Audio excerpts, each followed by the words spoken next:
అయితే కేసీఆర్ గారికి నోటీసులు వచ్చినాయి. ఇప్పుడు రేవంత్ రెడ్డి గారి నోటీసుల రాజకీయం నడుస్తుంది రాష్ట్రంలో. రేవంత్ నోటీసుల రాజకీయము నడుస్తుంది. రేవంత్ రెడ్డి నోటీసుల రాజకీయము తెలంగాణ రాష్ట్రంలో బాగా నడుస్తుంది. ఫస్ట్ ఏం చేసిర్రు, కాళేశ్వరం మీద ఏర్పాటు చేసిన కమిషన్ తోటి కమిషన్ నోటీసులు ఇస్తుంది హరీష్ రావుకి, వీళ్ళు బీఆర్ఎస్ పార్టీకి సంబంధించినటువంటి నాయకులకు. ఇక ఈటల రాజేందర్ బీజేపీకి సంబంధించినటువంటి ఆయన గతంలో బీఆర్ఎస్ లో ఉన్నాడు కాబట్టి బీజేపీకి సంబంధించినటువంటి వ్యక్తి. ఇది కాళేశ్వరం పేరుతోటి కాళేశ్వరం మీద ఏర్పాటైనటువంటి కమిషను ఇటు కేసీఆర్ కి హరీష్ రావుకు ఈటల రాజేందర్ నోటీసులు ఇస్తుంది. కేసీఆర్ ని 5 తారీఖు రమ్మని, 6 తారీఖు నాడు హరీష్ రావుని రమ్మని, 9 తారీఖు నాడు ఈటల రాజేందర్ రమ్మని నోటీసులు జారీ చేసింది. మా ముందుకు వచ్చి విచారణకు ఎదుర్కోవాలి, మీరు ఏమైందో చెప్పాలని చెప్పేసి. ఇదొక వైపు నడుస్తూనే ఉన్నది దీని మీద రాజకీయం. అప్పటి నుంచి ఆ నోటీసులు వచ్చిన కాడ నుంచి ఒక రాజకీయం నడుస్తూనే ఉన్నది. ఏ రకంగా ప్రయత్నాలు చేయాలనో, ఎట్లా ఇరికిచ్చేటువంటి ప్రయత్నాలు చేయాలన్నటువంటి విధంగా చర్చ నడుస్తుంది. ఇదే క్రమంలో మే 28 తారీఖు అంటే ఇవాళ 27, రేపే 28 తారీఖు నాడు మీరు మా దగ్గరికి రావాలని చెప్పేసి ఏసీబీ విచారణకు రావాలి, మేము కొన్ని విషయాలు మీ నుంచి తీసుకోవాలని చెప్పేసి ఏసీబీ అధికారులు నిన్న కేటీఆర్ గారికి నోటీసులు ఇచ్చారు. ఇక్కడ ఆల్రెడీ కేసీఆర్ కి హరీష్ రావుకి నోటీసులు ఇచ్చిర్రు. దాని మీద వాళ్ళు కూడా మరి కమిషన్ ముందుకు పోవాలనా వద్దా, లేకపోతే ఏ రకంగా ముందుకోవాలి, పోతే అయిపోతుంది కదా, మళ్ళా సమస్య ఏంటిది, అసలు ఏందో ముందుకెళ్ళి అక్కడ చెప్తే అయిపోతుంది కదా అని చెప్పేసి ఇప్పుడు ఇటు కేసీఆర్ కానీ హరీష్ రావు కానీ ఇటు బీజేపీలో ఉన్నటువంటి ఈటల రాజేందర్ కానీ ఎవరికి వాళ్ళు ఒక ఆలోచనతోటి కమిషన్ ముందుకు పోవాలన్నటువంటి విధంగానే ఆలోచిస్తున్నట్టుగా మనకు తెలుస్తా ఉంది. సో కాబట్టి ఇది నడుస్తున్నది ఒకవైపు ఆల్రెడీ రాజకీయం నడుస్తుంది దాని మీద. వెంటనే మళ్ళా మే 28 తారీఖు నాడే మీరు రావాలని చెప్పేసి నిన్న పోయి ఇచ్చారు. 26 తారీఖు నాడు ఇచ్చారు నోటీసులు. రేపేం లేదు ఎల్లుండి రావాలి అని చెప్పేసి, రేపేం లేదు ఎల్లుండి మీరు రావాలి, వచ్చి మాకు సమాధానం ఇవ్వాలని చెప్పేసి వెంటనే పోయి నోటీసులు నిన్న కేటీఆర్కి ఇచ్చారు. వాస్తవానికి కేటీఆర్ ఆల్రెడీ ఎప్పుడో షెడ్యూల్ ఫిక్స్ చేసుకొని ఉన్నాడు. జూన్ 1 నాడు జూన్ 1 రోజు డల్లాస్లో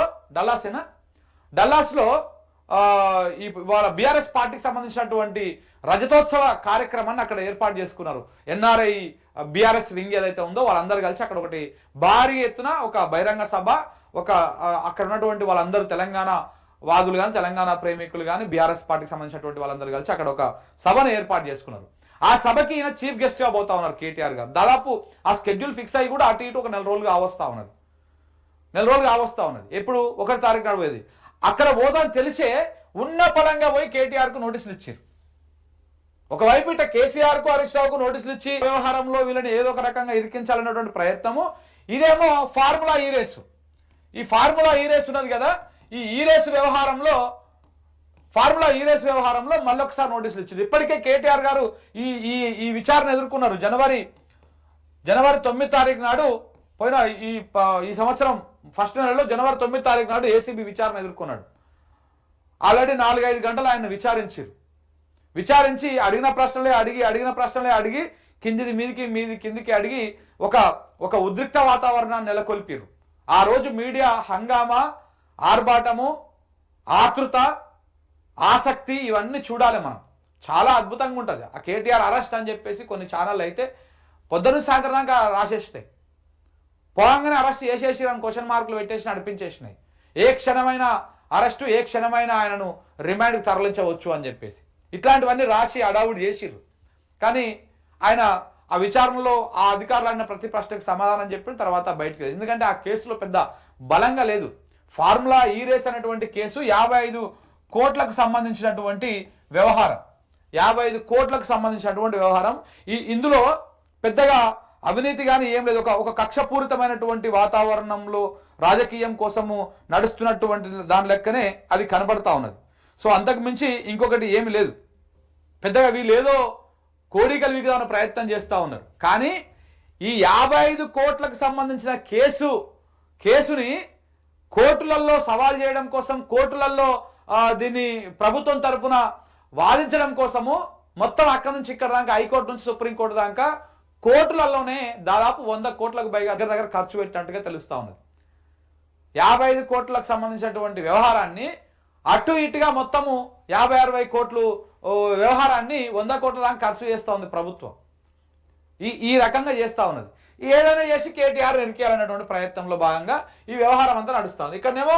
ఇక్కడనేమో కేసీఆర్ని హరీష్ రావుని ఇరికించాలి, ఇక్కడనేమో కేటీఆర్ని ఇరికించాలి. అంటే బీఆర్ఎస్ పార్టీలో కీలకంగా ఉన్నటువంటి నాయకులు ఎవరైతే ఉన్నారో వాళ్ళని ఇబ్బందులకు గురి చేస్తే కొంత మనం రిలీఫ్గా రాజ్యాన్ని ఏలుకోవచ్చు ఇష్టారాజ్యంగా.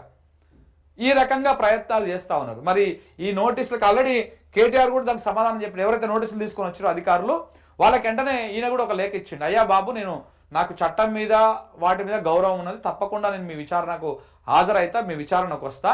కాకపోతే నేను ఇప్పుడు ఆల్రెడీ ముందుగానే స్కెడ్యూల్ ఆల్రెడీ ఉన్నది.